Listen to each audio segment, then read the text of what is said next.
Hello friend, welcome my YouTube channel. दोस्तों, आज हम बताएंगे आपको कि अगर हम किसी भी प्रोजेक्ट में वाटर सप्लाई कर रहे हैं, चाहे वो डोमेस्टिक वाटर सप्लाई हो या फिर वो फ्लशिंग वाटर सप्लाई हो, ठीक है, या फिर वो लैंड के वाटर सप्लाई हो, तो हम उसकी पाइपिंग करते हैं, यानी पाइप डालते हैं हम।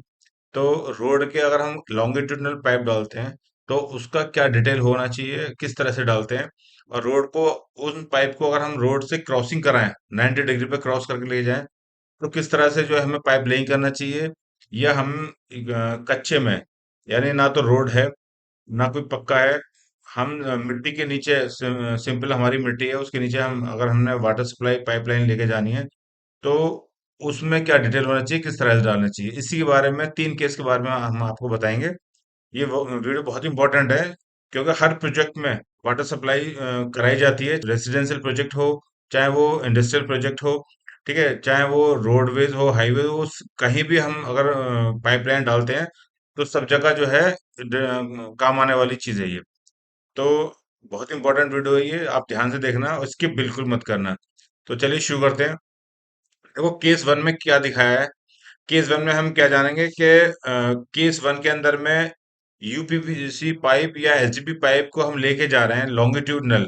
तो सबसे पहले हमें क्या करना है, एक्सवेशन करना है। एक्सवेशन करने के बाद में हमने पाइप को हॉन्चिंग करना है, और स्लोप के साथ में हमें हॉन्चिंग करना है, यानी हम उसको हॉन्चिंग करके स्लोप दे दें। उसके बाद में हम पीसीसी करें। और पीसीसी कैसे करें?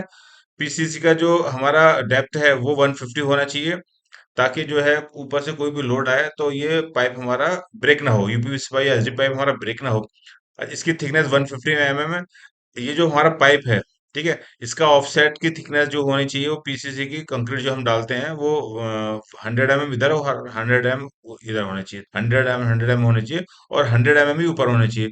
चलो चेक कर लेते हैं हम, ये 100 mm है कि नहीं है। तो देखो, ये है हमारा 100 mm है या नहीं है। देखो, 100 mm ही है, तो 101 मतलब 100 mm है, तो तीनों तरफ से 100 mm 100 mm होना चाहिए, नीचे बॉटम से 150 होना चाहिए। तो इस तरह से हमें पाइप को हॉन्चिंग करना है, जब हम वाटर सप्लाई लाइन को रोड के लॉन्गिट्यूडनल अगर हम लेके जाएं, तो इस तरीके से हमें लेके जाना चाहिए। आई होप, मैं उम्मीद करता हूँ आपको समझ में आया होगा। अगर हम केस टू में देखें, तो केस टू में अगर हम रोड के क्रॉस में पाइपलाइन करवाएं, लेके जाएं पाइपलाइन को, यूपीवीसी पाइप या SD pipe water supply line को, तो सबसे पहले हमें क्या करना है कि वहां पे ह्यूम पाइप का यूज जरूर करना है। NP3 ह्यूम पाइप डालें, उसके अंदर हमें यूपीवीसी पाइप लेके जाना है या एसडी पाइप लेके जाना है, वरना ऊपर से जो लोड आएगा वो डैमेज हो जाएगा, टूट जाएगा, तो वो पाइप जो है सक्सेस नहीं हो पाएगा, उसकी लाइफ खत्म हो जाएगी। तो सबसे पहले क्या करना है हमें, हम अच्छे से एक्सकवेशन करके लेवल टेस्टिंग करना है, जहां तक हमें पाइप लेके जाना है। जैसे हम ड्राइंग में दिखाए 1200 mm, 1 मीटर लेके जाए या 1100 से 1200 लेके जाए, उसको अच्छे से एक्सकवेशन कर लें। और उसके अंदर में सबसे पहले हमें हीम पाइप डालना है। हीम पाइप डालने के बाद में उसको जो है कंक्रीट डाल दें हम, उसके अंदर हम ये यूपीवीसी या एचडी पाइप डाल दें। उसके बाद उसको हॉन्च कर लें। अच्छा, यूपीवीसी और हीम पाइप के बीच में हम कंक्रीट डाल दें, ताकि पाइप जो है ऊपर से मूव ना करे, ये फिक्स हो जाए, जाम हो जाए ये पाइप। ठीक है। तो ये केस है सेकंड, जब हम रोड के क्रॉस में पाइप लेके जाएं, तो उस केस में हमें ये डिटेल फॉलो करनी है। अच्छा, तीसरा केस क्या है हमारा? तीसरा केस ये है कि ऊपर सिर्फ मिट्टी है, कोई रोड नहीं है, सिर्फ हमें एक्सट्रूशन करके पाइप को डालना है और मिट्टी से दबा देना है उसको। तो उस केस में हमें ये करना है कि कोई भी डेप्थ में हम पाइप लेके जाएं, तो सबसे पहले हम पाइप को स्लोप कर लें, उसके बाद में जो है उसके अंदर हम पीसीसी कर लें।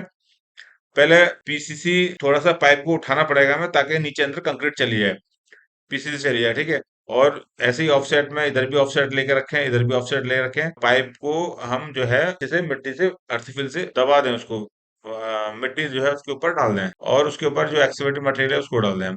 तो ये हमारा वो डिटेल है, वो हमारा केस है जहां पर हमारा सिर्फ एक लाइव लोड जो का मूवमेंट हो, व्हीकल्स का कोई हैवी लोडेड का कोई मूवमेंट हो, ये नॉन ट्रैफिकेबल एरिया है हमारा, उसकी ये डिटेल है, जहां से हम वाटर सप्लाई, डोमेस्टिक या फ्लशिंग वाटर सप्लाई की लाइन को हम लेके जाएं। तो ये 3 केस हैं, ये बहुत इंपॉर्टेंट केस हैं।